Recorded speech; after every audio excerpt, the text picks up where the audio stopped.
So we did some combinations. Now we're looking at compositions of functions.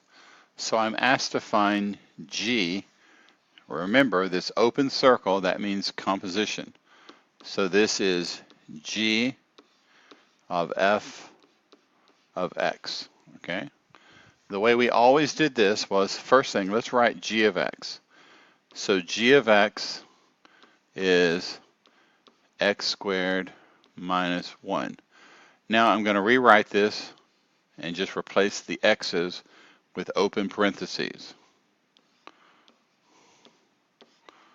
That allows me to make the substitution that I need. So I'm looking for g of f of x. So I need to plug f of x into this. So if I look at what is f of x is 3x plus 1. So I just need to plug 3x plus 1 into this equation. So g composition f is 3x plus 1 squared minus 1. If you want, you can spend time multiplying that out, but I'm good with the answer just like that. You were able to substitute everything in correctly. Now let's find k composition g. That is k of g of x. Start out, let's write k of x. So k of x is 1 over x plus 1. So I'm going to write that with parentheses instead of x's. So everywhere I see an x, I replace it with a parentheses. Now, it's k of g of x. So this is what gets substituted in the parentheses. So I'm going to have, I'll pick a different color, x squared minus 1. X squared minus 1.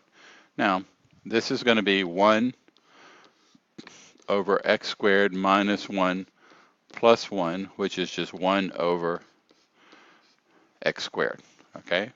Where you've got things like that that simplify easy, go ahead and do that. So now I know that k composition g is just 1 over x squared.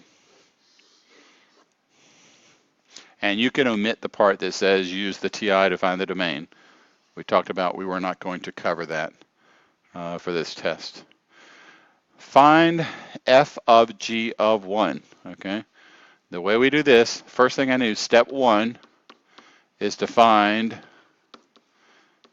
g of 1, okay? And then I'm going to plug that into f. So g of 1 is, let's go find g. G is x squared minus 1. So this is going to be 1 squared minus 1, which is 0. So g of 1 is 0. That means that f of g of 1 is going to be f of 0. So let's plug a 0 in for f. F is 3x plus 1. So this is 3 times 0 plus 1 equals 1 is the answer. Let's find h of g of 3. So first step is to find g of 3. So g of 3 is going to be 3 squared minus 1, which is 8. Now find h of 8. So h of 8 is, let's go find out what h looks like, square root of x plus 1. So that's the square root of 8 plus 1, which is the square root of 9, which is 3. So again, with these compositions, when you're finding like g of x, g composition f, you always start with the outermost function. Substitute the innermost. When you're finding a specific value, like h of g of 3, you basically go find g of 3 and then plug that into h. Okay? That's it.